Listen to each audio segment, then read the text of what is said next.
Jean chapitre 3, verset 16. C'est un verset que tout le monde connaît. Parce que quand on donne Jean 3, 16, toi tu dis, mais qu'est-ce qu'il va nous enseigner aujourd'hui? Je ne sais pas enseigner déjà, frère. D'avance, je ne sais pas enseigner. C'est le Seigneur seul qui sait enseigner. Amen. Je vais te dire des choses que tu connais déjà, mais donne-moi seulement l'oreille. Amen. Je n'ai pas à dire des choses nouvelles, des choses que tu connais. Je te rappelle seulement les choses que tu connais. Amen. Jean chapitre 3, verset 16. Nous prenons nos Bibles et nous lisons au nom de Jésus-Christ. Car Dieu a tant aimé le monde qu'il a donné son Fils unique, afin que quiconque croit en lui ne périsse point, mais qu'il ait la vie éternelle. Hébreux chapitre 12. Hébreux chapitre 12, verset 25. Hébreux 12, verset 25, nous lisons au nom de Jésus-Christ. Nous allons nous lever tous pour faire la lecture des Écritures. Gardez-vous de refuser d'entendre celui qui parle, car si ceux-là n'ont pas échappé, qui refusèrent d'entendre celui qui publiait les oracles sur la terre, combien moins échapperons-nous si nous nous détournons de celui qui parle du haut des cieux, lui dont la voix alors ébranla la terre, et maintenant a fait cette promesse: une fois encore je branlerai non seulement la terre, mais aussi les ciels. Ce mot, une fois encore, indique les changements des choses ébranlées, comme étant faites par un temps, pour un temps, afin que les choses inébranlables subsistent. C'est pourquoi, recevant un royaume inébranlable, montrons notre reconnaissance en rendant à Dieu un culte qui lui soit agréable, avec piété et avec crainte, car notre Dieu est aussi un feu dévorant. Amen. Nous pouvons nous asseoir. Nous vous saluons tous au nom de Jésus-Christ. Amen.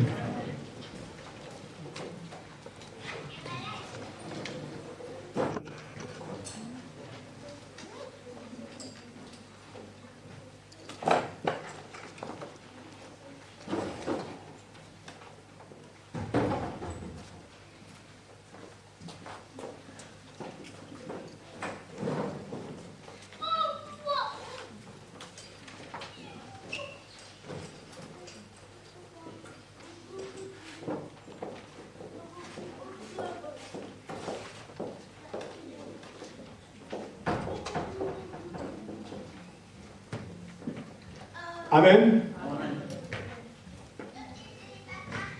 Comme j'ai dit tout à l'heure, nous allons parler des choses que tu connais, que tu as déjà entendu parler. Nous allons juste te les rappeler aujourd'hui. Comme vous le savez, que l'homme a une nature. La nature de l'homme, il oublie facilement. Raison pour laquelle Dieu veut te rappeler toujours.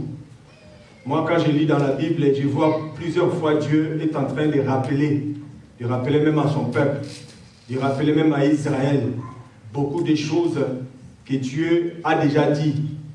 Dans la Bible, tu peux lire un chapitre où Dieu rappelle les mêmes choses. Il dit, il rappelle, il dit, il rappelle, il dit, il rappelle. Mais la question qu'il faut se poser, pourquoi Dieu rappelle cela? Parce que l'homme oublie. C'est pourquoi nous sommes là aussi aujourd'hui, pour que Dieu nous rappelle encore les choses que nous connaissons. Amen. Le mardi, nous avions parlé, par la grâce de Dieu, comme nous disons, nous sommes en train de parler sur la génération méchante. Mais quand nous parlons sur la génération méchante, nous avons juste fait une parenthèse sur l'enseignement qui est en train d'être donné. Et l'enseignement continue. Nous voulons juste parler de cette génération méchante. Mais dans la génération méchante, les dimanches, nous avions lu ensemble les livres d'Hébreux chapitre 12, à partir du verset 25. Dans ces livres, la Bible dit, on donne les conseils que gardez-vous de refuser d'entendre. Amen. Merci. Parce que lorsque j'ai répété l'écriture, je comprends qu'il faut que je rajoute ça. De refuser d'entendre. Moi, j'aime toujours, des fois, écrire. Et quand on va répéter, tu ne vas pas aussi te perdre. Donc, on dit, gardez-vous de refuser d'entendre celui qui parle. Et nous sommes revenus ici le mardi pour pouvoir essayer un peu de parler de cela. Nous avions dit lier cette écriture d'Hébreux chapitre 12 avec Jean chapitre 3 verset 16 que nous avions eu le mardi précédent. Dans le livre de Jean chapitre 3 verset 16, la Bible nous dit ceci, que car Dieu a tant aimé le monde qu'il a donné son Fils unique, afin que quiconque croit à lui ne périsse point, mais qu'il ait la vie éternelle. Nous allons parler de Jean 3,16 encore aujourd'hui. Mais peut-être par la grâce de Dieu, nous allons ajouter quelque chose de ce que tu connais. La Bible dit ceci. Dieu a tant aimé le monde, il a donné son Fils afin que quiconque croit en lui. Nous sommes allés juste au bout de l'écriture du verset pour parler de quiconque croit en lui. Nous avions dit que Dieu a envoyé son Fils pour que l'on croie. Pour que lorsqu'il lui parlera, nous puissions croire. C'est pourquoi Dieu a envoyé son Fils. Mais la Bible dit, quand Dieu envoie son Fils, pour que l'on croie, et qu'on ne peut pas croire si il ne parle pas. Selon le livre de Romains chapitre 10. Pour que nous puissions croire, la Bible dit que quiconque invoquera le nom de l'Éternel sera sauvé. Comment invoqueront-ils le nom de celui dont ils n'ont jamais entendu parler? Comment entendront-ils parler s'ils n'ont pas... Hein? Vous connaissez l'écriture, non? C'est-à-dire que pour croire, il faut qu'on parle. Amen. C'est ce que nous allons comprendre par la grâce de Dieu aujourd'hui. Les jugements de l'homme, c'est aussi ce que tu as entendu. Ce que tu as entendu constitue aussi ton jugement. La justification pour la vie éternelle et ta condamnation pour aussi aller à la mort éternelle. Écoutez ce que la Bible déclare. Romains chapitre 10, verset 13. Car quiconque invoquera le nom du Seigneur sera sauvé. Comment invoqueront-ils celui dont ils n'ont pas cru? Comment ils vont invoquer celui dont ils n'ont pas cru? Et comment croiront-ils en celui dont ils n'ont pas entendu parler? Et comment entendront-ils parler s'il n'y a personne qui prêche? Amen. Je ne sais pas comment, si vous comprenez l'exercice. Pour que l'on puisse croire, il faut qu'il y ait quelqu'un qui parle. Et celui qui doit parler, la Bible dit, et comment y aura-t-il des prédicateurs s'ils ne sont pas envoyés? Donc les prédicateurs doivent être envoyés. Amen. Jean chapitre 3, verset 16. Regarde ce que Jean 3, 16 déclare. Car Dieu a tant aimé le monde. Dieu a tant aimé. Dieu a tant aimé. Dieu a tellement aimé le monde. Il ne s'est pas arrêté là. L'amour de Dieu devrait s'exprimer. Parce que, bien-aimé, tu dois savoir qu'il n'existe pas l'amour qui ne se manifeste pas. On ne peut pas dire à quelqu'un que je t'aime ou tu aimes quelqu'un sans qu'il y ait des actes. Selon les conseils de notre bien-aimé Jean, dans le livre de 1 Jean, chapitre 3, la Bible dit, petits enfants, n'aimez pas seulement en parole. Amen. Tu ne peux pas dire que j'aime. Dieu a tant aimé, il a donné. Dieu a tant aimé, il a donné. Donc, l'amour, quand il est là, l'amour consiste à faire un don, à donner. Quand on aime, on doit donner. Amen. Si on aime et qu'on ne donne pas, on n'aime pas. Même si chérie, je t'aime, chérie. Loulou, frère, tu n'aimes pas. Parce que si tu aimes quelqu'un, tu dois donner. Amen. Dieu a tant aimé, il a donné. Mais Dieu, lorsqu'il a donné, il n'a pas donné n'importe quoi. Dieu n'a pas donné n'importe quoi, frère. Dieu a son Fils unique. Car Dieu a tant aimé, il a donné son Fils unique. Il reste avec quoi? Dieu a donné ce qui est plus important, plus précieux pour lui. Pourquoi? Parce que lorsque le Fils sera donné, il y aura la vie éternelle dans le Fils. Mais la vie éternelle ne vient que lorsque l'on croit. Donc, les dons, lorsqu'il est là, il faut croire au don. Lorsque tu croiras au don, c'est alors qu'il aura la vie éternelle. Tu connais Jean 3,16, bien-aimé. Ne t'inquiète pas. Ce sont les choses que tu connais. Je te rappelle seulement. Tu ne peux pas dire que j'aime quelqu'un si tu ne donnes pas. Amen. Amen. Si tu n'as pas donné, tu ne peux pas dire que tu aimes. Amen. Amen. Maintenant, toi, quand on te parle de quelqu'un là, c'est toi. Quelqu'un là, ce n'est pas quelqu'un d'autre. Parce qu'il y a beaucoup qui ont l'habitude de chercher que les autres manifestent l'amour envers eux. Mais lui, jamais, il a cherché à savoir quand est-ce que lui peut donner l'amour.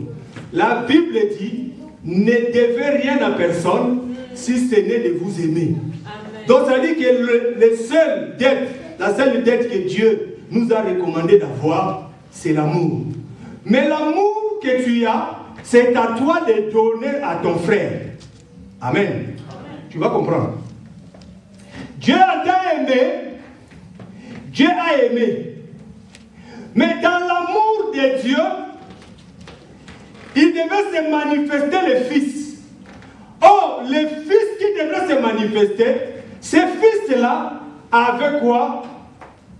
Avait une bouche. Parce qu'on ne peut pas dire que Dieu a tant aimé le monde qu'il a donné son Fils afin que quiconque croit. Pour croire, selon Romains 10 que nous avions lu avec vous, pour croire, il faut qu'il y ait quelqu'un qui parle. Amen. Donc Dieu a envoyé son Fils avec la bouche.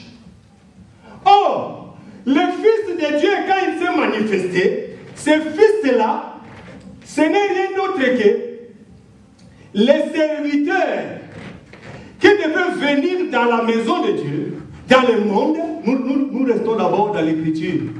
L'Écriture dit le monde.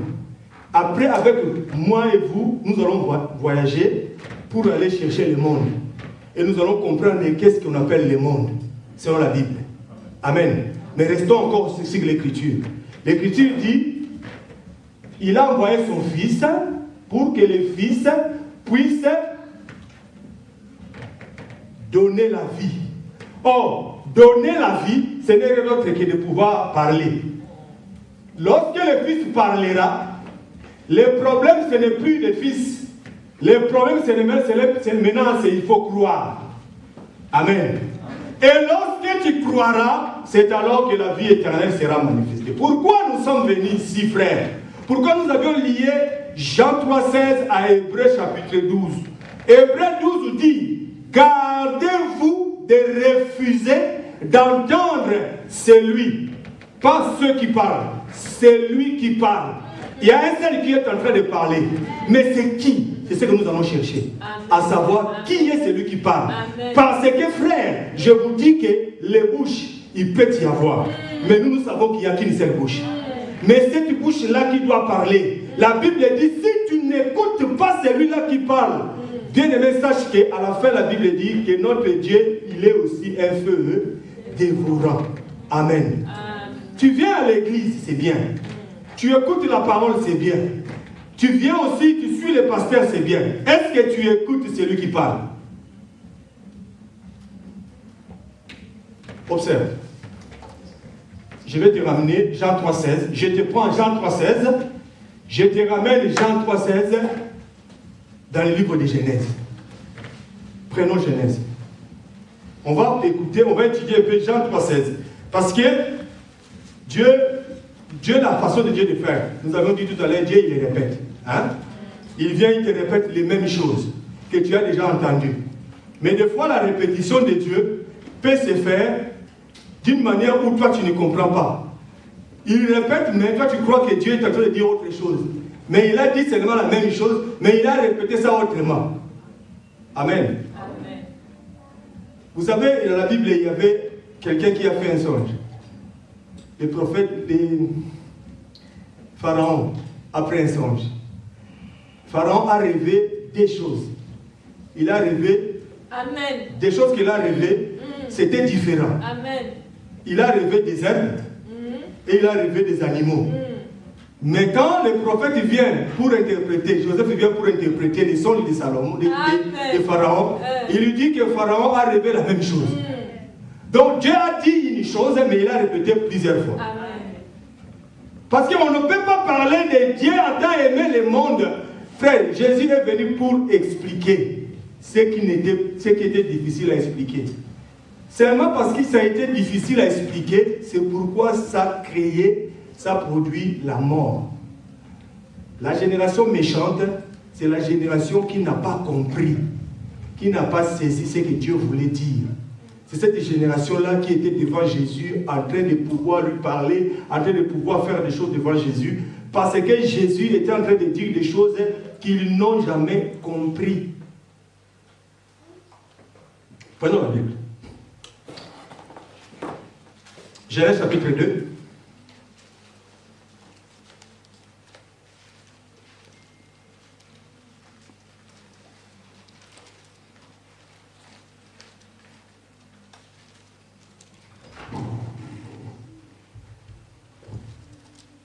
Nous allons lire Genèse chapitre 2, mais il y a des choses que tu connais déjà. On va juste les rappeler, on ne va pas les lire. Verset 8. On commence au verset 8. Genèse chapitre 2, on commence au verset 8. Puis l'Éternel Dieu planta un jardin en Éden du côté de l'Orient et il y mit l'homme qu'il avait formé. L'Éternel Dieu fit pousser du sol des arbustes de toute espèce, agréables à voir et bons à manger. Et l'arbre de la vie au milieu du jardin et l'arbre de la connaissance du bien et du mal. Un fleuve sortait d'Éden pour arroser les jardins, et de là, il s'est divisé en 4 bras. le nom du premier. On saute. Nous prenons le verset 15. L'Éternel prit l'homme et le plaça dans les jardins d'Éden pour le cultiver et pour le garder. L'Éternel Dieu donna cet ordre à l'homme. Tu pourras manger de tous les arbres du jardin, mais tu ne mangeras pas de l'arbre de la connaissance du bien et du mal, car le jour où tu en mangeras, tu mourras. Amen. Verset chapitre 3, Genèse chapitre 3. Le serpent était le plus rusé de tous les animaux des champs que l'Éternel Dieu avait fait. Il dit à la femme, Dieu a-t-il réellement dit, vous ne mangerez pas de tous les arbres du jardin? La femme répondit au serpent, nous mangeons du fruit des arbres du jardin, mais quant au fruit de l'arbre qui est au milieu du jardin, Dieu a dit, vous n'en mangerez point et vous n'y toucherez point, de peur que vous ne mouriez. Amen. Revenons ici, bien-aimés. Quand tu lis la Bible, à partir du premier jour de la création jusqu'au 6e jour, tous les jours que Dieu était en train de créer, Dieu lui-même, il était en train d'exalter la création en disant que cela était bon. Amen. Amen. Amen. C'est pourquoi nous nous disons que dans l'église de Dieu, les premiers fidèles dans l'église de Dieu, c'est Dieu lui-même. Donc vous pouvez tous partir, Dieu restera fidèle dans son église. Amen. Amen. Dieu, il prêche, lui-même, il dit Amen. Il est en train de créer. Mais quand Dieu crée, il dit que cela est bon. Mais toi tu as créé, laisse les autres personnes dire que tu es bon, cela est bon. Mais lui-même, il dit que cela est bon. Parce que Dieu, lorsqu'il fait des choses, cela est irréprochable. Amen. On ne trouvera pas de défaut dans ce que Dieu fait. Amen. Dieu est en train de faire quoi? Le premier jour, il commence par montrer la lumière. Le deuxième jour, Dieu sépare le ciel et la terre. Le troisième jour, manifeste la pluie, manifeste la terre. Le quatrième jour, il manifeste les astres. Cinquième jour, il y a les poissons. Sixième, il y a les oiseaux. Sixième jour, il manifeste les animaux et il manifeste l'homme. Mais la Bible dit, Dieu a planté un jardin. C'est là que nous venons prendre maintenant Jean 3,16. Dieu a fait la terre. Dieu a fait la terre. Parce que je t'informe que les jardins étaient dans la terre, sur la terre. Amen. Mais les jardins, ce n'était pas toute la terre. Amen. Je dis les jardins, ce n'était pas toute la terre. Pourquoi? Parce qu'au chapitre 3 de Genèse, Adam était sorti du jardin. Amen. Ok? Amen. Donc, Dieu a fait sur la terre, Dieu a fait les jardins. Mais quand Dieu a fait les jardins, parce que tout ce que Dieu a fait était bon, Dieu a tellement aimé les jardins. Dans les jardins, Dieu a sorti un fleuve. Je t'informe que Pharaon, pour voir la vision, il devait être au bord du fleuve. Parce que si tu te mets au bord du fleuve, tu verras bien la vision. Dieu a fait la vision, a fait que les jardins soient, qu'il y ait un fleuve dans les jardins. Mais ce fleuve qui était dans les jardins, ce fleuve avait 4 bras. Mais le but de ces 4 bras était pour arroser les jardins. Frère, il n'y a pas de plus précieux cadeau que tu peux donner au jardin si c'est de l'arroser. Amen. Donc Dieu a tellement aimé les jardins, il lui a donné un fleuve pour l'arroser. Pour l'arroser. Mais le problème du jardin, les jardins devraient avoir un don. S'il n'y a pas un don pour cultiver les jardins, pour les garder, le jardin ne manifestera pas ce qui est en lui. Amen. Dieu a tellement aimé les jardins, il lui a donné Adam. Jean 3,16. Dieu a aimé tellement les jardins, parce que Dieu n'a pas aimé partout. Dieu a fait seulement dans les jardins, frère. Le fleuve était dans les jardins. Parce que le fleuve est aussi l'image de l'Esprit de Dieu. Le fleuve est aussi l'image de Dieu lui-même. Raison pour laquelle, lorsque tu peux lire aussi dans la Bible, dans le chapitre 14 d'Exode, la Bible dit qu'Israël a traversé la mer. Mais quand tu vas dans le chapitre 17, Dieu est en train de parler à Moïse lorsqu'il doit aller combattre Amalek. Il lui dit, prends les bâtons avec lesquels tu as séparé le fleuve. Mais ce fleuve-là que Moïse a séparé, c'est par ce fleuve-là que le prophète est venu expliquer plus tard. Dieu dit que je vous ai porté sur les ailes de l'aigle. Cela veut dire qu'il fallait que l'aigle puisse ouvrir ses ailes pour que vous puissiez monter sur le dos, afin qu'il puisse vous transporter. Amen. Donc en réalité, le fleuve c'était l'aigle et c'est Dieu lui-même. Parce que Dieu dit, c'est je vous ai porté. Je ne vais pas aller là-bas, parce que vous allez vous perdre.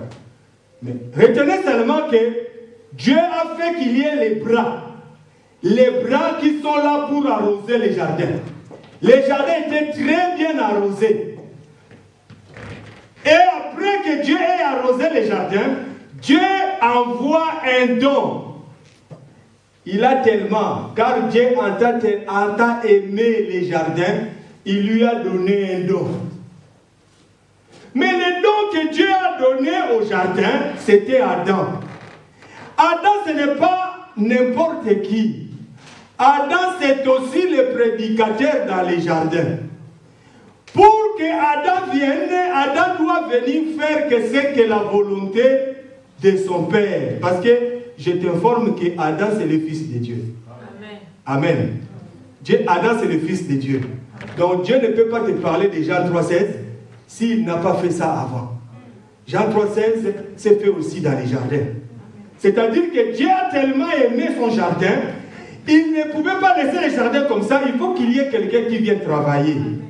Mais celui qui devait venir travailler, il devait venir travailler pour pouvoir faire une seule chose, premièrement, de pouvoir identifier. Donc, frère, quand on identifie, on est en train de donner la nature. C'est Adam qui a donné la nature à tous les animaux. Amen. Donc, tout ce que les animaux sont, c'est Adam. Lorsqu'on parlera des lions, les caractéristiques des lions, celui qui a vu ces caractéristiques, c'était Adam. Lorsqu'on parlera de la brebis, celui qui a vu les caractéristiques de la brebis, c'est Adam. Adam ne s'est pas arrêté là. Dieu ne s'est pas arrêté là. Il a donné aussi à Adam la capacité de pouvoir prêcher. De pouvoir prêcher Ève. Adam a prêché Ève. Pourquoi nous disons que Adam a prêché Ève? Parce que Dieu a enseigné d'abord Adam. On ne peut pas avoir un don qui n'a pas été... Parce que le don doit sortir de la main de quelqu'un. Si pour donner quelque chose, tu dois la posséder. Amen. Amen. Donc si Dieu donne les dons, c'est que Dieu a préparé les dons. Il a préparé les dons pour pouvoir donner. Tu vas comprendre quand on va avancer. Dieu a préparé les dons. Dieu a fait son champ ici. Le champ de Dieu ici, c'est le jardin d'Éden. Mais les champs de Dieu et les jardins d'Éden, Dieu a préparé ces jardins, Dieu a fait ces jardins en sorte que ces jardins puissent avoir Adam, qui est le don, les serviteurs de Dieu, les prédicateurs, qui devraient être là pour pouvoir travailler et prêcher la bonne nouvelle de Dieu dans les jardins. Qu'est-ce que Dieu a dit à Adam? Vous ne mangerez pas Tu pourras manger de tous les arbres du jardin, mais tu ne mangeras pas de l'arbre de la connaissance du bien et du mal. Car le jour où tu en mangeras, tu mourras. Amen. J'aime beaucoup la parole de Dieu. Amen. Vous savez, Dieu, il a planté des arbres dans les jardins. Mais Dieu a dit que l'arbre de la connaissance du bien et du mal, on ne peut pas en manger. Nous allons aussi parler un peu de l'arbre de la connaissance du bien et du mal. Nous allons en parler aussi, un tout petit peu. Vous ne mangerez pas des... Ève n'est pas là. Amen. Dieu enseigne, Ève n'est pas là. C'est pourquoi nous disons que le prédicateur qui peut être serviteur de Dieu, tout ce qui est serviteur de Dieu, Dieu l'enseigne à part. Vous voyez comme nous sommes là, nous avons nos pasteurs ici. Pendant que nous sommes en train d'écouter, le pasteur n'écoutera pas comme toi. Dieu il commencera à prendre ce qu'il est en train d'écouter, il l'enseignera autrement, afin que lui il puisse t'enseigner. Amen. La Bible dit que Dieu a parlé à Adam. Quand Dieu a fini de parler à Adam, Adam a enseigné à Ève. Pourquoi nous disons qu'Adam a enseigné à Ève? Nous avons lu chapitre 3 de Genèse. C'est là où nous avons compris que quand Ève était en train de répondre au serpent, Ève était en train de répéter ce que Adam lui a dit, mais Ève était en train de répéter avec erreur. Ce que Adam lui a dit. Amen. Mais elle était en train de répéter. Amen. Donc cela veut dire, le problème c'est quoi? Dieu a tant aimé le jardin, il a donné à Adam. Afin que Ève puisse croire, ou Ève puisse l'écouter. Si Ève l'écoute, il aura la vie. Mais le fait que Ève n'a pas écouté, le péché est entré, la mort s'en suivit. Amen. Tu vas comprendre. Regarde la Bible, ce que la Bible dit. La Bible dit ceci, c'est que le serpent, lorsqu'il vient auprès de Ève, c'est là où c'est ce que nous avions dit avec vous le mardi. Les blasphèmes peuvent ne pas être ce que tu crois. Qu'on vient dire que non, Jésus est anathème. La seule fois que j'ai vu un livre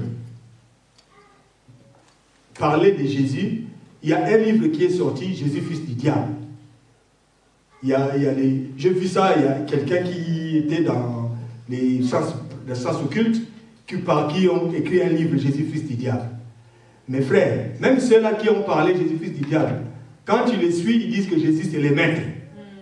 Mais bien aimé, Jésus, notre Seigneur, lorsque le diable vient pour te séduire, en ce qui concerne la parole de Dieu, il ne viendra pas te dire que Jésus est fils du diable, sinon tu ne l'écoutes pas. Amen. Le diable vient pour parler à Ève.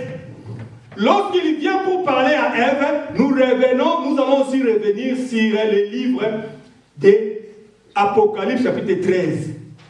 Parce que, frère, le diable, lorsqu'il vient pour pouvoir parler à Ève, il lui dit ceci. Il lui pose la question.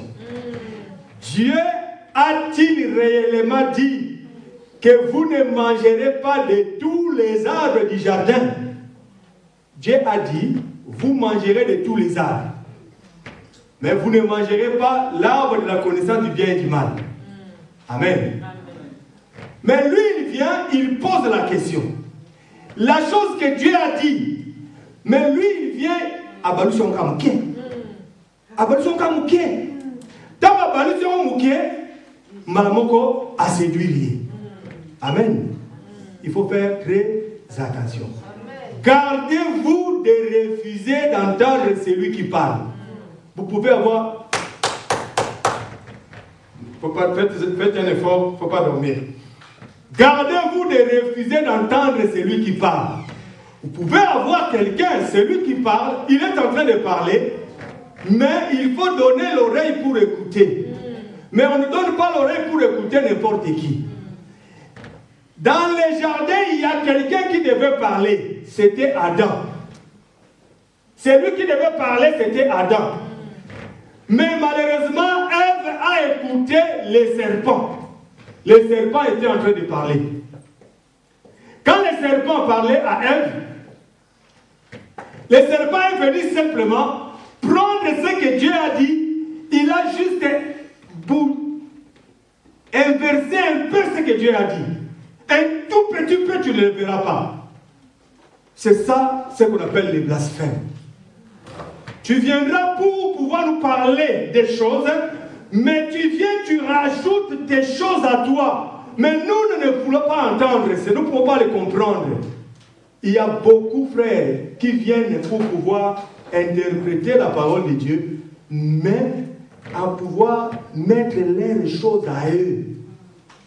C'est pourquoi nous disons, gardez-vous d'entendre celui qui parle. Il n'y a qu'un seul qui doit te parler. Amen. L'épouse ne peut pas écouter deux. Il n'écoute qu'un seul. Amen. Amen. Dans les jardins d'Éden, la Bible dit, il y avait l'arbre.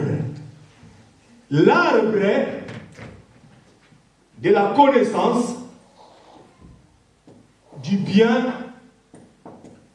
et du mal. Il y avait aussi l'arbre de la vie. Amen. Mais l'arbre de la connaissance et du bien et du mal et l'arbre de la vie étaient tous au milieu du jardin. Amen. L'arbre de la connaissance du bien et du mal et l'arbre de la vie étaient tous au milieu du jardin. Tu vas les comprendre. Je n'ai même pas besoin, on va lire avec vous. Verset 9, Genèse chapitre 2. L'Éternel Dieu fit pousser du sol des arbres de toute espèce, agréables à voir et bons à manger. Et l'arbre de la vie au milieu du jardin, et l'arbre de la connaissance du bien et du mal, du bien et du mal. L'arbre de la vie au milieu du jardin et l'arbre de la connaissance du bien et du mal. Maintenant, quand Ève est en train de répéter, Ève dit que l'arbre qui est au milieu là, on nous a dit de ne pas le manger. Ok. Maintenant, nous savons que Ève a rajouté aussi que nous n'y toucherons pas. Amen. Parce que dans ces choses, on ne retranche pas, amen, on ne rajoute pas. Amen. Si tu ne connais pas, dis je ne connais pas. Amen. Ne viens ni rajouter, ni retrancher. Reste seulement dans ce que tu connais. Amen. Si tu n'as pas compris, appelle ton prédicateur. Frère, je t'informe que Adam était à côté d'Ève. Pour que le diable te séduise, il ne peut pas te séduire. Il peut aussi te séduire en venant, prenant aussi les formes. Parce que frère, quand il lit Apocalypse 13, la bête qui vient, qui est en train de parler, la Bible dit que cette bête, quand il vient avec les noms de blasphème. Il a des noms de blasphème dans sa bouche et il a l'arrogance. L'arrogance de la bête, la Bible dit, avant de parler de l'arrogance de la bête, l'Apocalypse 13, on est en train d'exalter la bête en disant qui est semblable à la bête. Or, quand on dit qui est semblable à la bête, on est en train de dire il n'y a personne au-dessus de la bête. Or, au-dessus de la bête, si on dit il n'y a personne, c'est-à-dire que la bête, il s'est dit qu'il n'y a point de Dieu. Amen. C'est ce que nous avions vu avec vous dans le livre de Psaume chapitre 10. Un arrogant, il dit qu'il n'y a point de Dieu, il n'y a point de punition. Amen. La Bible dit, lorsqu'ils ont mangé l'arbre de la connaissance du bien et du mal, c'est alors que le péché est entré. Amen. Amen. Donc, le fait de manger l'arbre de la connaissance du bien et du mal, le péché est entré. Or, Dieu a dit à Adam que le jour où tu en mangeras, tu mourras. Comme notre Dieu, il ne ment pas. Si tu manges, tu mourras. Donc, ce jour-là, quand il a mangé, la conséquence était quoi? La mort. C'est pourquoi Adam devait se séparer de Dieu pour sortir. Il devait quitter le jardin pour partir. Le fait que Adam quitte de la présence de Dieu, Adam était mort. La question qu'il faut se poser maintenant, c'est que pourquoi Dieu a interdit de manger l'arbre de la connaissance du bien et du mal? Le pasteur nous a enseigné ici, il nous a parlé de nos pères. Nos pères, dans le livre d'Ézéchiel, chapitre 18, vous ne direz plus que vos pères ont mangé, nos pères ont mangé les raisins verts et les dents des enfants en ont été agacées. Oh, donc cela veut dire, par exemple, vous avez une gagne. Ce qui, par raisin au lait en haut, et que mine comme une gagne, c'est que par exemple, vous avez une gagne. Donc, raisin en gagne, c'est que raisin mauvais. Les gens sont prêts à au matin. Ce n'était pas encore prêt à être mangé. Donc, ils ont mangé les raisins verts et les dents étaient agacées. Mais regarde ce que Dieu dit, Ézéchiel. Nous sommes en train de répéter ce que le pasteur a dit. Parce que le pasteur est en train de... Nous sommes en train d'être enseignés sur la génération méchante. Mais la génération méchante, cette génération-là, c'est la génération qui sera condamnée. Fais attention, tu peux être là, mais tu peux être dans la génération méchante. Amen. Amen. Voilà. Parce que le monde que nous avions lu dans Jean chapitre 3, verset 7, tu as compris, après, que ce monde-là, ce n'était pas tout le monde. Ce monde-là, c'était juste la maison de Dieu, qu'on a appelé les jardins. Et tu vas comprendre à la fin, les jardins aujourd'hui, c'est quoi aussi. Amen. Ézéchiel chapitre 18. Nous commençons au verset 2. Nous lisons au nom de Jésus-Christ. Dites-vous, pourquoi dites-vous ce proverbe dans les pays d'Israël? Les pères ont mangé des raisins verts et les dents des enfants en ont été agacées. Je suis vivant, dit l'Éternel, dit le Seigneur l'Éternel. Vous n'aurez plus lieu de dire ce proverbe à Israël. Voici, toutes les âmes sont à moi. Pardon, l'âme du Fils comme l'âme du Père. L'une et l'autre sont à moi. L'âme qui pêche, c'est celle qui mourra. Donc ça veut dire que les raisins verts, c'est quoi? C'est les péchés. Les pères ont péché, les enfants ont payé la conséquence du péché. Amen. Maintenant, prenons Romains chapitre 7.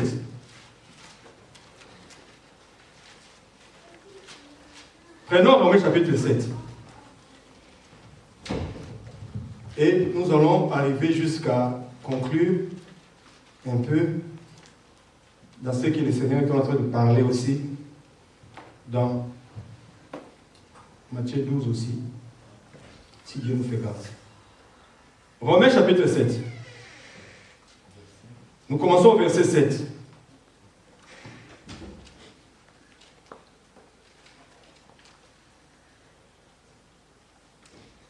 Nous lisons au nom de Jésus-Christ. Que dirons-nous donc? La loi est-elle péché? Loin de là. Mais je n'ai connu les péchés que par la loi. Car je n'aurais pas connu la convoitise si la loi n'y dit, tu ne convoiteras point. Amen. Regardez. Ici, quelqu'un est en train de parler. Je vous ai déjà dit, nous avions parlé de la femme que tu as mise auprès de moi. La réponse d'Adam auprès de Dieu. La femme que tu as mise auprès de moi. Cette femme-là, c'est l'humanité. Cette femme-là, c'est la nature de l'homme. Lorsque l'homme porte la chair, il devient faible et le péché entre. La femme que tu as mise auprès de moi. Ici, celui qui parle ici, c'est l'homme. Il dit, je n'ai pas connu les péchés, si ce n'est lorsque la loi est venue pour me dire, tu ne convoiteras point. Or, on ne peut pas parler de la convoitise s'il n'y a pas l'attraction. Pour qu'on parle de la convoitise, il faut que quelque chose t'attire. Amen. Tu ne peux pas convoiter quelque chose qui ne t'attire pas. Amen. Amen. Raison pour laquelle lorsque tu regarderas aussi bien tu comprendras dans les jardins, l'arbre que la femme, qu'on a présenté à la femme, la Bible dit, cet arbre-là était agréable à la vue et était bon à manger. Amen. La femme a aimé l'arbre, parce que quand je parle de la femme, Ève comme femme, je parle aussi de la nature charnelle. Amen. Je parle de l'homme. Il a aimé l'arbre de la vue, de la connaissance du bien et du mal, parce qu'elle était agréable à la vue. Paul vient expliquer dans le livre de Romains que c'est par la loi que j'ai connu le péché. Dieu se répète. Amen. Il dit la même chose, il le répète plusieurs fois. Donc en réalité, l'arbre de la connaissance du bien et du mal est aussi image de la loi. Mais lorsque cette loi est venue, le problème c'est que les temps n'étaient pas encore accomplis de pouvoir consommer. Amen. Les temps n'étaient pas accomplis pour pouvoir consommer. Frère, la loi, ce qui a manqué à la loi, c'était quoi? C'était l'explication. Amen. Amen. La loi est bonne. Mais le problème, c'est l'explication. C'est pourquoi Dieu, lorsqu'il vient nous dire les raisins verts, il dit les raisins verts qui agacent. C'est-à-dire qu'en réalité, le temps n'est pas encore accompli. La loi de Dieu disait, parce que frère, quand on dit l'arbre de la connaissance du bien et du mal et l'arbre de la vie, physiquement comme ça, on peut représenter des arbres. Physiquement. Mais en réalité, c'était qu'un seul arbre qui devrait, dans l'arbre, devrait sortir un arbre. Amen. Dans l'arbre devait sortir un arbre. C'est pourquoi si tu regardes bien, tu vas comprendre que, en réalité, la loi avait en son sein la grâce. Mais on ne pouvait pas voir la grâce tant qu'il n'y ait pas Samson. Si Samson ne se présente pas, tu ne verras pas la grâce. Si tu vas affronter la loi, tu vas mourir. Parce que la loi est comme le lion. C'est lui qui était fort. Que l'homme ne pouvait pas... C'est pourquoi Israël, quand il restait toujours dans la loi, Israël était en train de traîner les péchés. Parce qu'Israël n'avait pas l'explication de la loi. C'est pourquoi chaque fois qu'il venait devant Jésus, il croyait connaître, il croyait maîtriser les choses, mais ce que Jésus était en train de leur dire, ils ne les comprenaient pas parce qu'il n'y avait pas encore l'explication. La loi, c'est les lions, mais les lions devraient rencontrer d'abord Samson pour être déchirés. Quand on déchirera les lions, c'est alors qu'on sortira les miels. Or, de celui qui mange est sorti ce qui se mange. Or, on ne peut pas parler de la loi si on n'attend pas l'explication de la loi. Raison pour laquelle la loi est venue par Moïse et la grâce et la vie est venue en Jésus. C'est-à-dire que quand la loi est venue, on était là en train de faire les choses terrestres.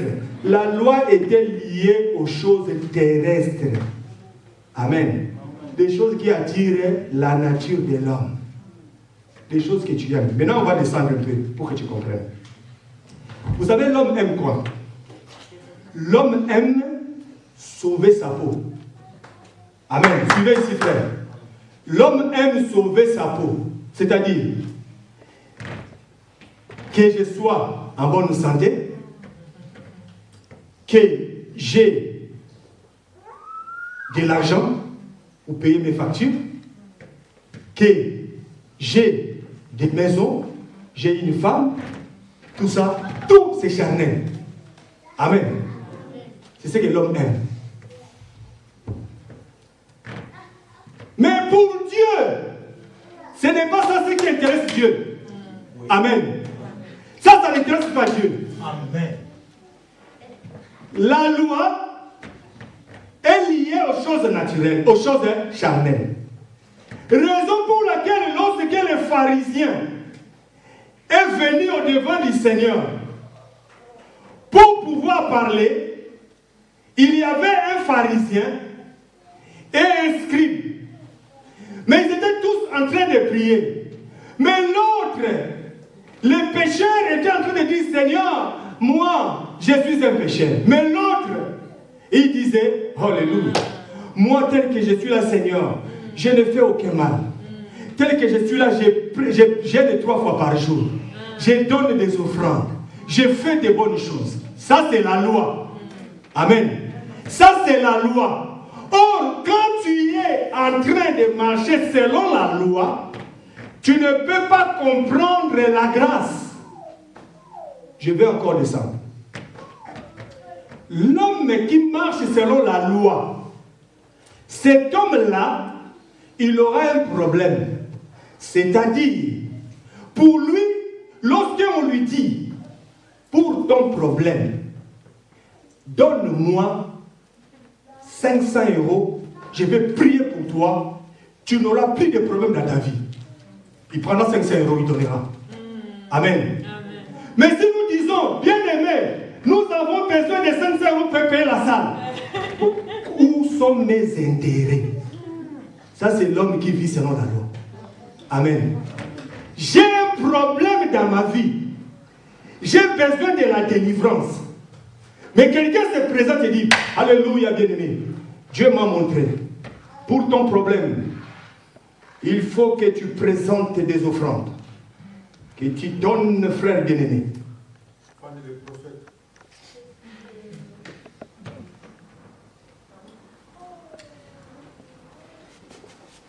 Maman, tu vas m'excuser. Hein? Je vais donner quand même ce témoignage. J'ai parlé de ma Marie parce que ça lui concerne. Quand je suis venu ici en Europe, ma Marie, elle avait un problème. Nous venons à peine de perdre notre maman.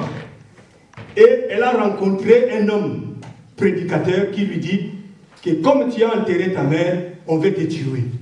Tu ne vas pas finir cette année, on va te tuer. Maintenant, tu dois venir pour que je prie pour toi. Ça a tombé que je suis venu aussi. On part voir les prédicateurs. Alléluia. Maman, tu sais, de ces genres d'histoires, moi, quand il faut prier pour ça, il faut faire des offrandes. Il faut que moi, j'entre dans la prière pour faire des offrandes. Frère, j'ai dit au prédicateur, lorsque tu parles, tu ne vois pas que tu es en train de pouvoir faire peur. Et quand tu fais peur comme ça, tu élèves qui? Tu élèves les diables. Ma Marie est là. Ça fait plus de 17 ans que je suis presque en Europe. Elle est encore là. Amen. Et il n'a pas donné l'offrande à cet homme. Et je vous dis, frère, dans cette église, nous pouvons avoir aussi des frères comme ça.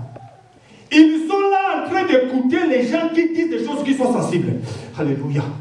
J'ai vu ma soeur, tu as un problème, ta mère est décédée. Et ta mère qui est décédée, alléluia. Dieu me montre. Quand on te dit seulement Dieu me montre, là tu trembles. Alléluia. Il a la puissance de Dieu. Frère, je vous dis, frère bien-aimé, Dieu est en train de te parler ici. Depuis que nous avons commencé, Dieu est en train de parler. Est-ce que tu as vu la prophétie de Dieu? Oui. Amen. Amen. Dieu est en train de parler. Oui. Mais toi, tu vas entendre seulement Alléluia. Frère, ici, nous avons aussi des prophètes. Dans cette église. Amen. Il y a des prophètes. Est-ce que vous les connaissez? Amen. Qui connaît les prophètes dans cette église? Il y a des gens qui ont des prophètes ici, qui prophétient ici. Ils parlent aussi de la vie des gens, des choses qui peuvent arriver. Mais vous ne les connaissez pas. Mais vous avez besoin, Alléluia. Oh, Alléluia. Frère, je vous dis, frère, lorsque tu es charnel, tu marches selon la loi, ce sont des choses que tu vas aimer suivre.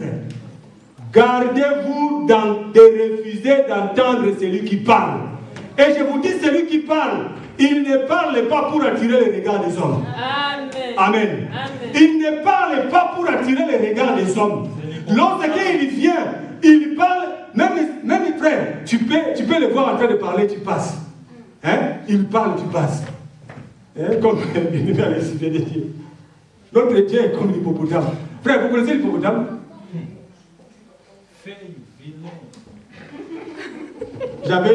On avait un petit garçon dans une famille et on l'insultait. On disait, ah, t'as là le numéro en goubou. Regarde ton visage comme un hippopotame. Un jour, il était en train de regarder la télé. Il regarde, il voit un hippopotame. Il commence à dire, ah, il appelle son grand frère. Miyaya, il regarde.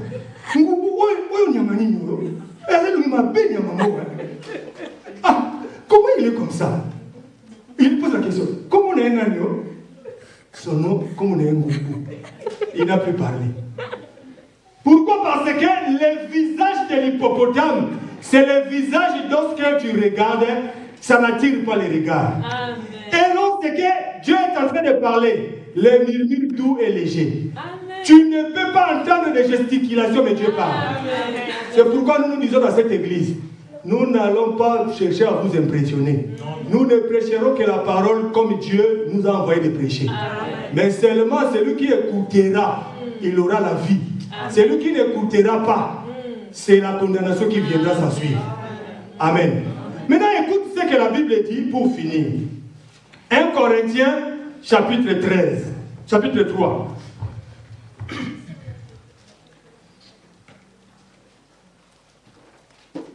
Gardez-vous de refuser. Parce que la Bible dit, gardez-vous de refuser. Ton frère, on te parle, mais tu refuses d'entendre celui qui parle.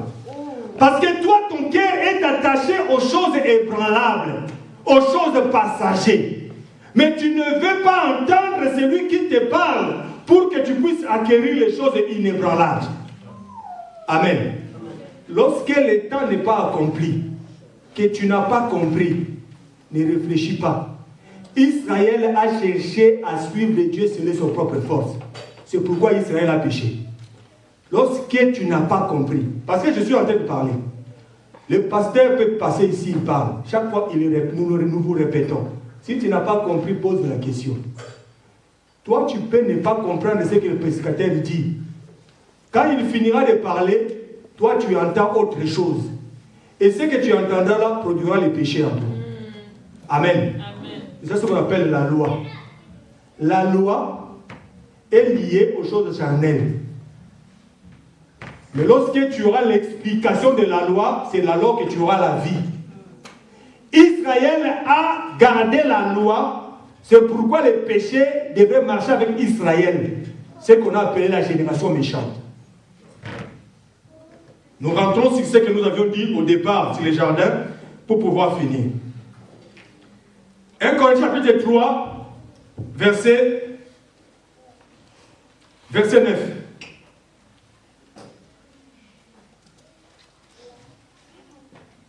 Nous lisons au nom de Jésus-Christ.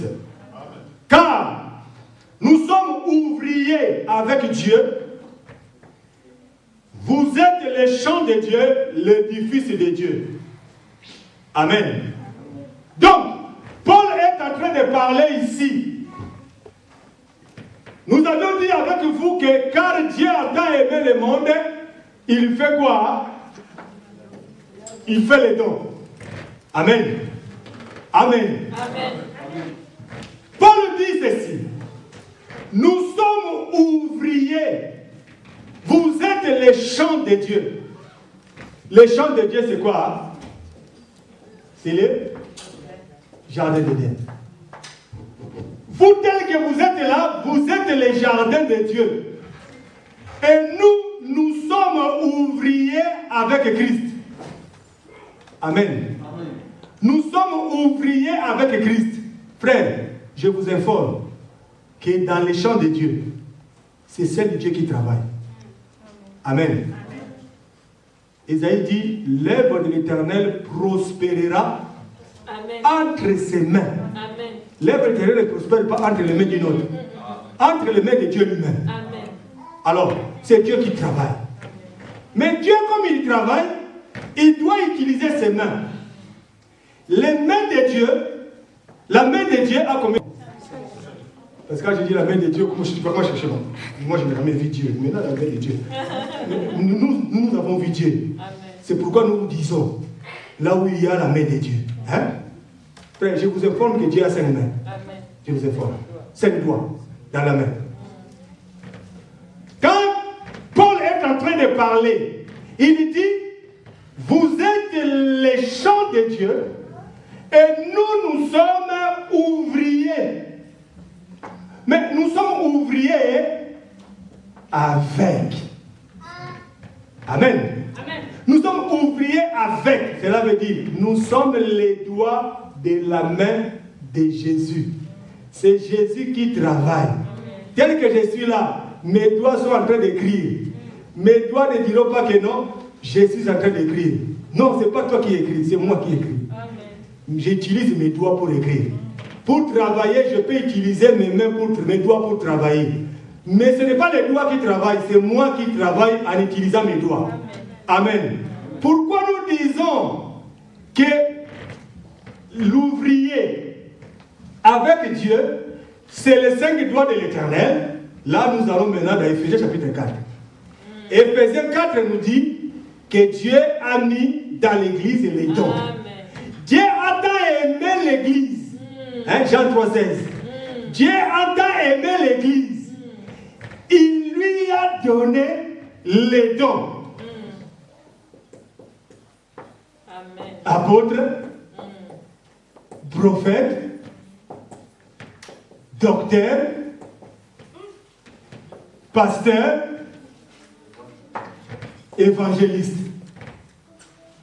C'est ça l'amour de Dieu. Amen. Si tu n'as pas ça, c'est que Dieu ne t'aime pas. Amen. Or, l'amour de Dieu ne consiste qu'à nous donner la vie éternelle. Mais pour nous donner la vie éternelle, il faut que tu aies quoi? La connaissance.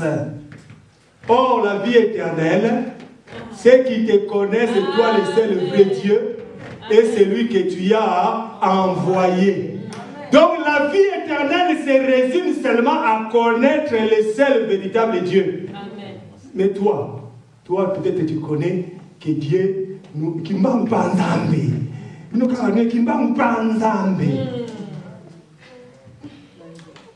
Frère, vous savez, quand j'écoute par exemple les Kimbangis, c'est qu'ils vont nous suivre en ligne, qui nous pardonnent. Pardonnez-moi Kimbangis, pardonnez-moi.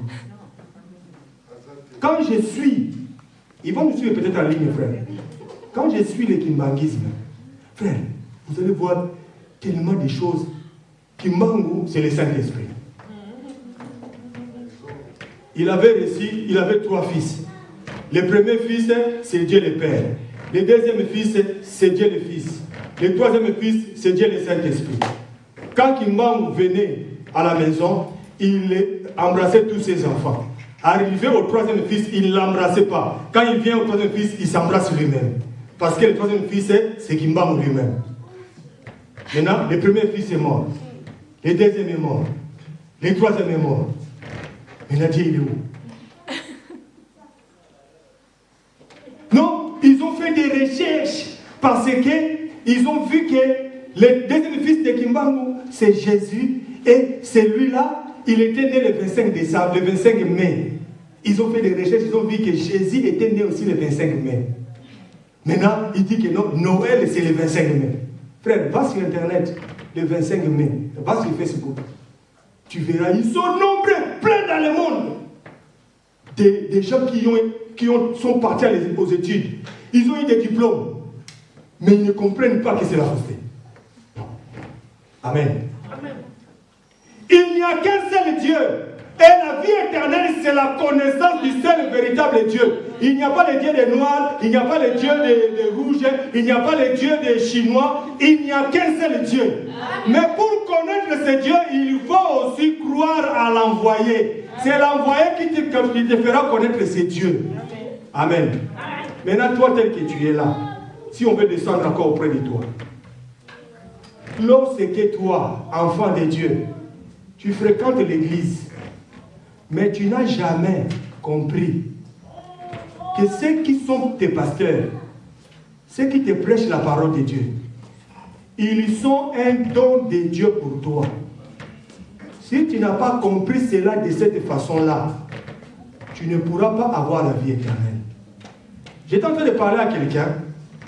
J'ai dit, de la manière dont Dieu travaille, Dieu ne peut pas, si nous avons Dieu, Dieu ne peut pas passer au travers de nous pour pouvoir parler de ta vie à un autre.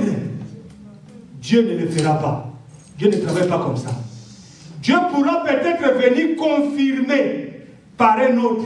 Amen. Mais s'il concerne ta vie, Dieu viendra te le parler là où tu es dans ta maison, dans ton église locale. Amen. Je vous dis, bien-aimés, faites attention de pouvoir entendre celui qui parle.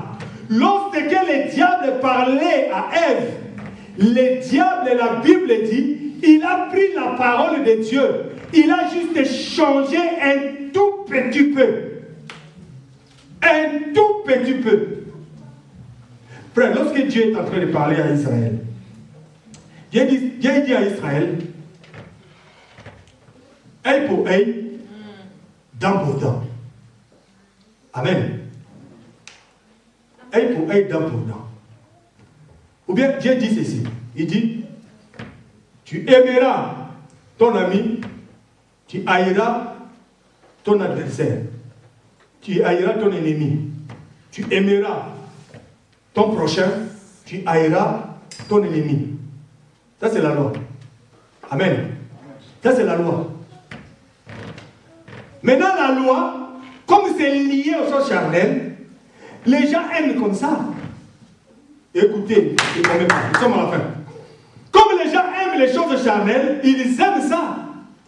Si tu es charnel, la Bible dit tu aimeras ton ennemi, ton ami, ton prochain, tu haïras ton ennemi. Si tu n'aimes pas, moi aussi je ne t'aimerai pas. Écoute ce que la Bible dit. Matthieu 5.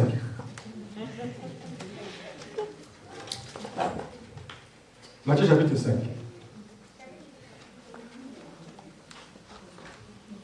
Frère, tu viens chez quelqu'un, tu le rencontres et tu dis bonjour. Il te regarde, il passe. Et n'a pas ça qu'il mot de l'homme à répondre. N'a pas ça qu'il m'a répondu. N'a pas ça mot la Bible. Moi je regarde la Bible. Gardez-vous de refuser d'entendre celui qui parle. Il y a quelqu'un qui parle aussi ailleurs. Si tu l'entends, frère, tu vas pécher, tu vas aller dans la mort. Matthieu 5. Verset 43. Nous lisons au nom de Jésus-Christ. Amen. Vous avez appris qu'il a été dit, Amen. tu aimeras ton prochain, tu haïras ton ennemi. Mais moi je vous dis, voilà qui dit les bandits. Aimez vos ennemis. Bénissez ceux qui vous maudissent. Faites du bien à ceux qui vous haïssent. Ah, là, c'est spirituel. Amen. Là, c'est spirituel. C'est ça le problème. Si tu rentres dans ça, frère, si tu rentres là, c'est là que tu deviens enfant de Dieu. Amen. Amen. Un enfant de Dieu, frère, ce n'est pas n'importe qui. Un enfant de Dieu, frère, frère, un enfant de Dieu, c'est un extraterrestre. Extraterrestre. Il ne vit pas sur la terre. Il vit sur le ciel. Je répète. Aimez vos ennemis. Bénissez ceux qui vous maudissent.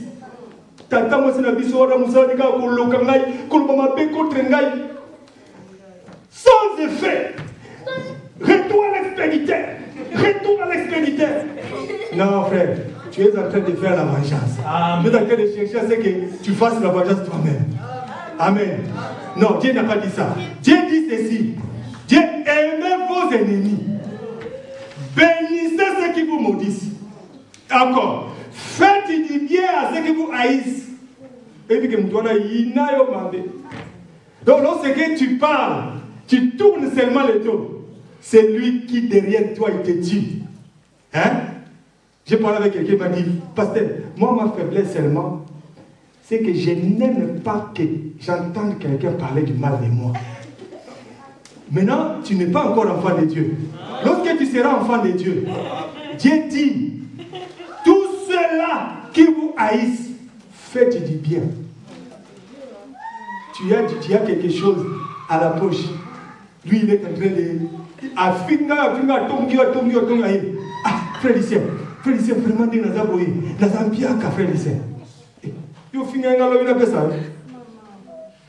Mais lorsque tu ne le feras pas, frère Lucien, sache que tu n'es pas encore enfant de Dieu. Amen. Écoute, la Bible dit ceci. Priez pour ceux qui vous maltraitent et qui vous persécutent.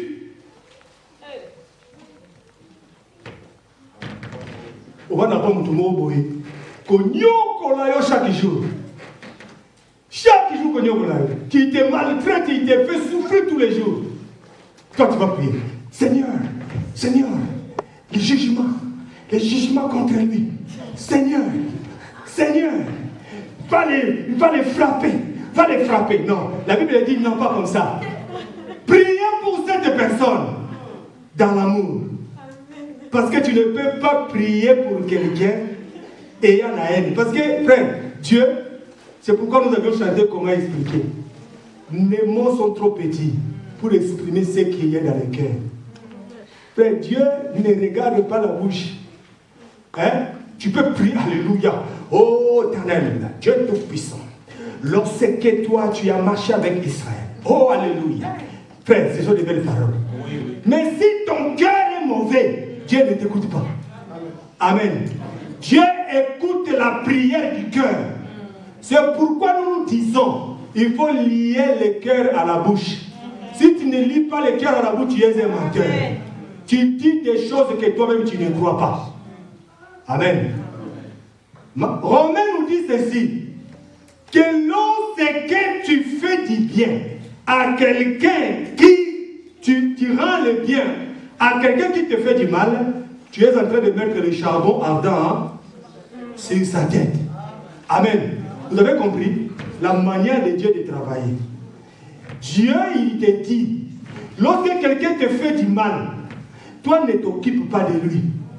Parce que cette personne, frère, vous savez, il y a des personnes, ils s'organisent bien pour t'énerver. Alors, bien pour appeler son candidat. Donc, objectif n'est en haut. Avant, il y a dit donc, avec quelqu'un qui a été en salle en haut, il a bien. Surtout vous qui aimez le Facebook.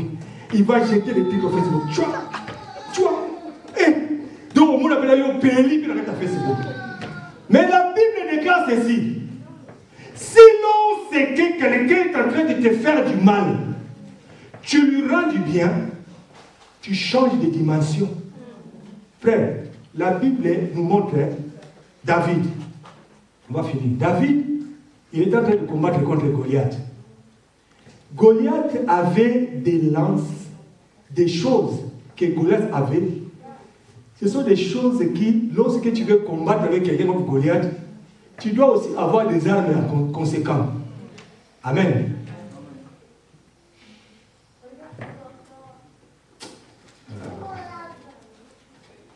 On ne va pas... Écoute. 1 Samuel 17.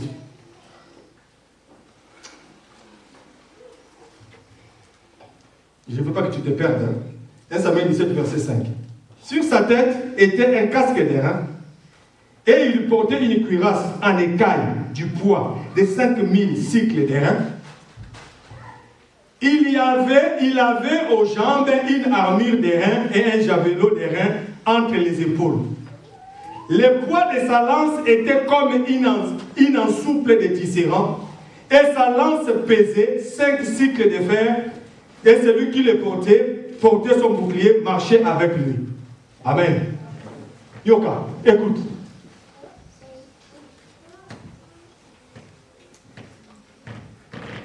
David se présente devant Goliath. Goliath, il avait la lance de fer. C'est ça, c'est que la Bible déclare. Il avait les casques d'airain Et il avait la lance de fer. Ok? Maintenant, David se présente devant Goliath pour aller combattre. Il arrive, il voit Saoul. Saoul lui donne les armures, ses armures. Il porte les armures de Saoul. Saoul dit non, je ne suis pas accoutumé. David, il va combattre contre Goliath. Mes frères, posons-nous la question. Comment est-ce que David a su, pour faire tomber Goliath, il ne faut pas utiliser les mêmes armes que Goliath. David a pris la pierre pour renverser Goliath. Tu ne t'es jamais posé cette question. Hein? Je n'ai jamais posé cette question. Mais quand tu regardes bien, tu vas comprendre que David était un homme spirituel. David ne combattait pas n'importe comment. Il dit, tu viens devant moi avec des lances et des javelots, mais moi je viens au nom de l'Éternel, le Dieu d'Israël. Donc l'arme de David était l'arme spirituelle. Amen.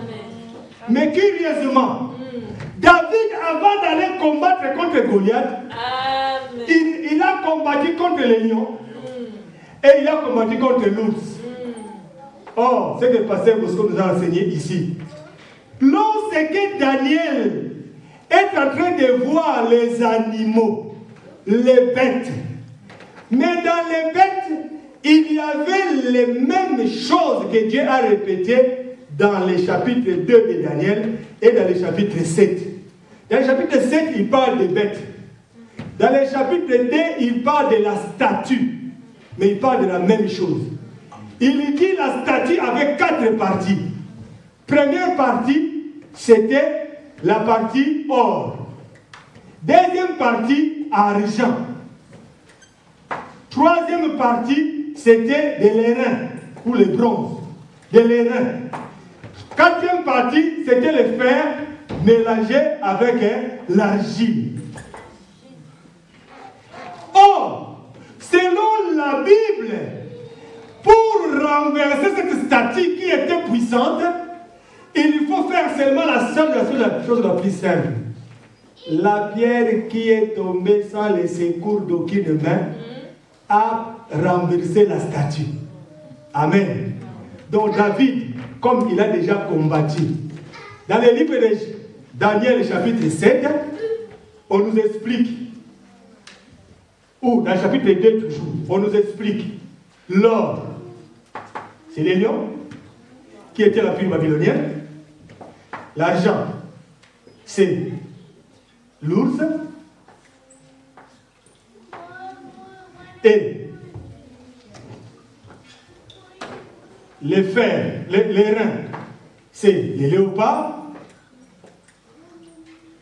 Et le quatrième, c'est l'animal qui n'avait pas de forme. Amen. David, dans les jardins, il a déjà combattu contre les lions, contre l'ours. Mais pour finir le combat, parce que nous avons dit, le diable, il vient, il prend des formes. Il changera de forme, il mettra des formes comme ça. David savait que pour combattre ça, il faut que je ramène la pierre. Parce que là, j'avais déjà l'or, j'avais l'argent, j'ai les reins maintenant et j'ai les fers. Donc pour que je puisse renverser Goliath, il faut seulement la pierre. Amen. Si tu ne mets pas la pierre, si tu viens combattre n'importe quel combat, tu combattes, Goliath n'allait pas tomber. Maintenant, pourquoi nous sommes allés là? Nous sommes allés là juste là pour te dire, frère, pour que tu arrives à vaincre le diable, tu n'utiliseras pas les mêmes armes que le diable. Amen. Tu dois utiliser les armes de Dieu. Mais dans les armes de Dieu, c'est différent de ce que toi tu aimes. Amen. Gardez-vous d'en refuser d'entendre celui qui parle. Aujourd'hui, frère, on vous parle. On vous enseigne ici dans cette église. Nous sommes nombreux ici, frère. Regardez, frère. Regardez pour finir. Des fois, toi, tu es là. Lorsque tu as ton argent, tu peux faire des épargnes.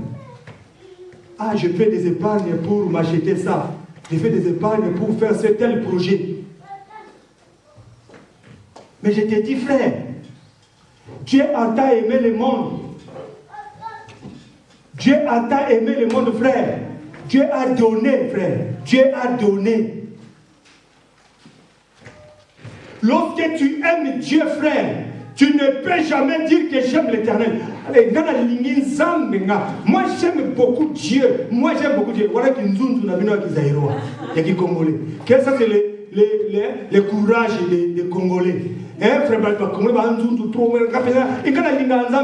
Beaucoup de personnes, quand tu dis il aime Dieu, mais présente-lui seulement l'enseignement. Tu vas comprendre là où il aime Dieu. La Bible dit, frère, lorsque moi je vais travailler, je travaille avec la force de Dieu, je travaille avec l'intelligence de Dieu, je travaille avec les capacités de Dieu.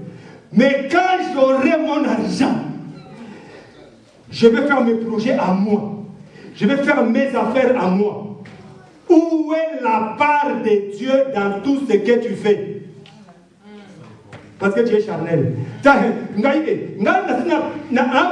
si on dit qu'on n'a pas payé la salle, il nous manque 200 €. Toi, tu as l'argent dans les poches. Jamais tu sortiras cet argent.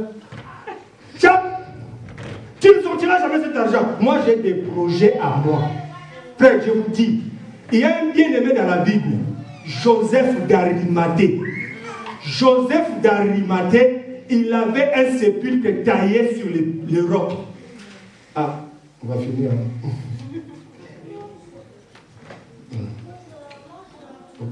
On s'arrête là. Joseph d'Arimathée, il avait un sépulcre taillé sur les rocs. Mais quand Jésus était mort, Joseph a donné son sépulcre à Jésus pour qu'on enterre Jésus. Je me suis posé la question, frère. Mais Joseph a pris les risques.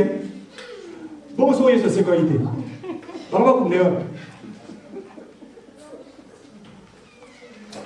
Frère, les sépulcres, c'était pour préparer son repos. Mais Joseph a vu que Jésus, le corps du Seigneur, est pour la libération. Tu ne vas pas condamner dans sépulcre. Amen. Tu dois savoir que Dieu a tant aimé, il a donné. Toi aussi, tu dois savoir donner. Amen. Lorsque tu as l'argent, la part de Dieu, tu dois lui donner. Lorsque Dieu te donne la force physique, tu dois lui donner ton temps pour venir servir Dieu, pour venir l'écouter. Parce que ces jours-là, quand Dieu viendra pour pouvoir te rendre à chacun selon ses œuvres, toi, tu seras un bon ouvrier. Amen. Tu dois toujours faire de tous tes efforts à faire ce que Dieu aime. Mais garde-toi de refuser d'entendre les dons de Dieu qui se présentent du milieu de toi. Amen. Que Dieu vous bénisse. Kuna